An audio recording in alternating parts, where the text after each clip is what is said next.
заканчиваем камин из рассолы. Сергей, пару слов скажи, с какими трудностями столкнулись?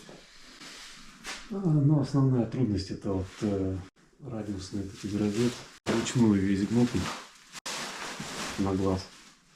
Заказчик заказывал сам из Россы, вот, и они не совпадали проекту.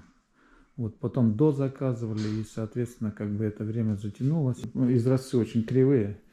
Приняли решение с заказчиком вместе эту полочку поменять на мраморную. Вот, в результате, то есть, ну, получилась аккуратненькая полочка. Приняли решение вот так вот дойти до потолка, там еще стену всю разбирали, делали огнезащиту. Ну, в конечном счете, все получилось, все довели до конца. И, на мой взгляд, симпатичный камин получился.